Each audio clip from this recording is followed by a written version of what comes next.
Well, I've been moving the shop around, been buying more stuff, and I'm in the market for a 99 to 2000 Civic, either EX, HX, or SI, because I realized that I have a right-hand drive conversion on my hands that I don't want to get rid of. Plus, the wiring harness on that Civic, VTI underneath all that stuff, is going over to the passenger side. So, actually the driver's side if you're in a US version, but that's the passenger side on the JDM version. So it'd be a lot easier just to swap everything out of here into one of those Civics. A 96 to a 98 would work as well, and just about any model, even a hatchback. But I would prefer to have power windows, which comes with the EX. Don't really care about the sunroof. The HX has got a really good engine and transmission in it that I would love to have for maybe a future build, or even put it in that car over there. So this, I took out the engine and transmission of the HF. I've done a lot of stuff in the time that I have not been posting, and bought a couple of shelves from Harbor Freight. I bought a lot of stuff from Harbor Freight. This thing here is a piece of junk. It's just, I mean, it's leaning so bad. I'm going to take that back, and actually modified it too. I'll go over the pictures later, but I drilled a hole through there so that bolt will go all the way through, so that it wouldn't slide out. I don't know why they didn't do that from the factory, but that was the sitting on there is the D15B6 with the blown head gasket, and I'm going to see whether or not I can rebuild it, and I don't even know if I'm going to waste the time and effort and money, but I may. I had pulled the head off while this was all connected. I had the head still bolted onto the cherry picker, and that thing just pulled the head right off. The best way to take a head off of a engine block. I've got a video my girlfriend was shooting of it. I got to get it from her and I'll upload it. But all future posts to the thread from now on are going to be in video. I think pictures and text are archaic at this point with the way technology is, and I think that's going to be the wave of the future for these type of forums and threads anyway, or videos. So I got a sandblasting cabinet with a hopper, and I did a post on that in one of the noob sections. It has its issues, and one of the issues I'm finding is that the walnut shells do not go through the gun that this cabinet was supplied with. It's Defiant shells, and yet it's still too coarse. So I went over to Northern. I'd never heard of this place, but it's like a Harbor Freight, but a little bit more expensive. And I picked this gun up. I don't know if it has a bigger inside diameter or not on the gun, but one good thing it does have is that it has some type of metal tips here that are not ceramic, and they're not going to break. And that's really where they try to get you on the money. But it also occurred to me that the line feeding down through there and through the gun, inside diameter, which you're not going to see because of the glare of the flash on my camera, may possibly be able to be drilled out, and that's what I'm going to try to do. I'm going to try to enlarge the opening so that I can use the walnut shells.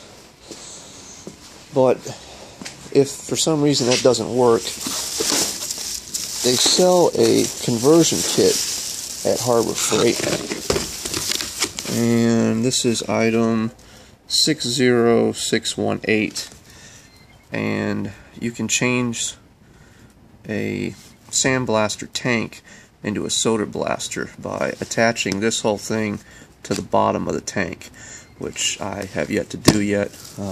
It's quite cold here today. I might get on this later this evening, but I also picked this 110-pound tank up.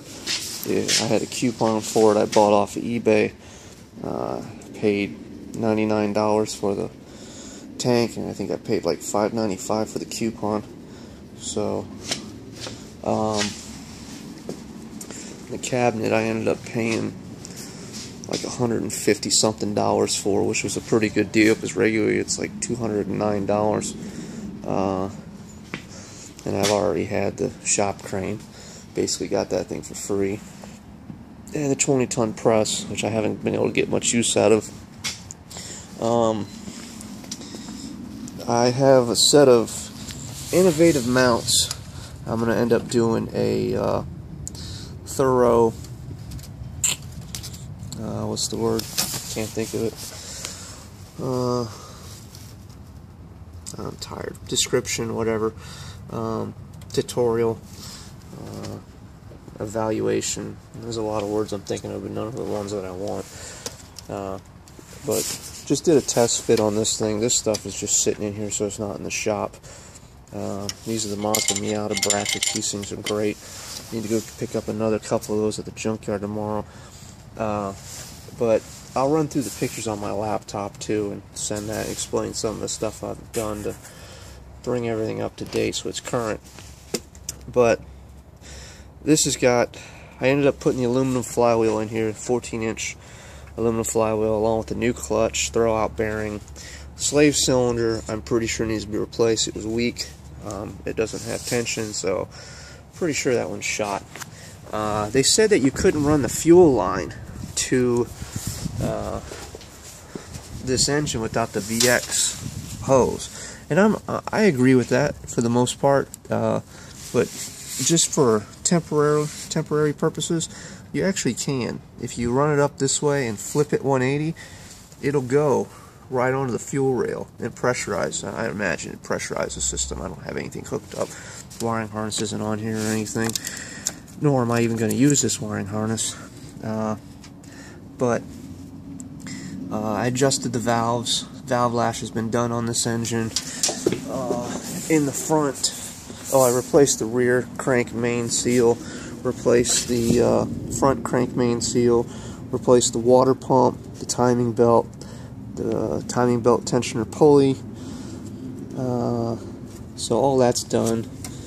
The oil's still the original oil in there, but man, is this engine ever clean. And I think that's about it. So it's just sitting in here so that it's not taking up room. This is the air box out of a 94 DX that I picked up. I don't believe this is going to work. There is a 90 Civic, I think it's a 1.6. Either way, it's going to have the bigger air box that's in the junkyard. If it's still there, I'm going to go check it out and see what the diameter is, and see what the diameter is here, because that one would bolt straight up, and I'm not going to have to worry about it. And I may not even put this engine and transmission in this car. I'm thinking about possibly rebuilding the HF, and the sandblaster and everything is so that I can blast this thing completely clean. The whole engine compartment, everything. Repaint this whole thing and restore it and sell it. Otherwise, I don't know what I'm going to do with it. It all depends. I've got too many possibilities currently, so that's the reason why I haven't been posting much. And I've also been in the market, as I said earlier, for a 99 2000 Civic. And it kept changing. It went from an EX to an HX to an SI. I'd love to find an EM1. I found a couple, but let them slip through my hands. Some of them want an arm and a leg. I'm not willing to pay that much for the conversion to hack up the firewall. So I got off topic here, but soda blaster conversion and 50 pounds of I think it's medium grade soda, baking soda, Arm & Hammer. It's supposed to be non-toxic. I imagine in large quantities, like anything, it becomes hazardous. The other issue is that this box doesn't seal, and I'm just going to simply, when it's empty, that thing is quite light. And the newer version does have all these seams, and the older version was so much better. I don't like their redesign of this thing. But I'm just going to physically cart it outside and drop the door so that my shop doesn't get dirty. And that's how I'm going to be doing sandblasting. And I'm hoping I can use the walnut shells with either this hopper siphoning gun or boring out the tubes, the inlet tubes, and the outlet on the gun over in the cabinet that came with the cabinet. Otherwise, the other possibility is I'm wondering if I can even use the baking soda in the cabinet, and if I can, I'm going to use that probably instead and just return the walnut shells. And I'll find some type of seam sealer, liquid nails or something, that I will seal this cabinet with so that it will no longer leak at these seams. And I'll be able to catch most everything I need so that I can reuse it. And you can see just how dirty this thing has been. It smells quite nice though, I gotta tell you, for it being just walnut shells. I'm sure getting that stuff in your lungs is not good for you, but it doesn't have a rancid smell, vile smell. But still trying to get everything in order.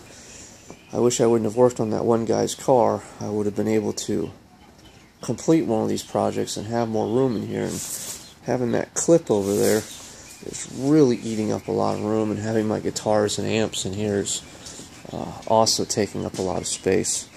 So one of these projects has got to get going. And the other project, which I won't be posting on here, is I've got a Mazda Miata. It's a 91, and I put the rims on this car, and I had somebody wanting to trade me a Lexus, I think it was a 97 Lexus ES300 for I think it was worth about $4,300. Very nice maroon leather interior. Had 175,000 miles, which was kind of high, and it was an automatic, but gorgeous car. And he wanted to put $2,000 on top. That's when I realized either he didn't know what I had or I didn't know what I had. Come to find out, I did not know what I had.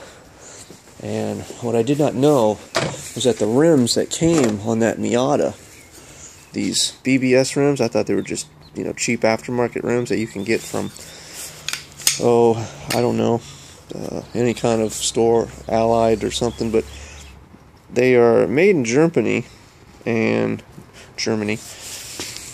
these rims were only available on the 1993 special edition Mazda Miata. They are the rarest, most sought after rims that Mazda enthusiasts seek. And just that cap alone I showed you is $150, and this rim is $950. So by accident, I increased the value of this CRX by 400% when I put these rims on this car, and unknowingly I kept this car outside for the longest time. Luckily, nobody else knew what was on it, because I didn't know, and they didn't steal the center caps. I now leave the caps off, and of course this car is in the shop at all times. But so eventually I'm going to restore that Mazda Miata. I'm going to actually not restore it, I'm going to paint it British Racing Green, put a tan top on it with the rear glass, and it's got a clutch in it just 10,000 miles ago. I just need to replace the timing belt, water pump, and tensioners, which I have those parts right over here, and I'm going to put that up for sale for a pretty penny.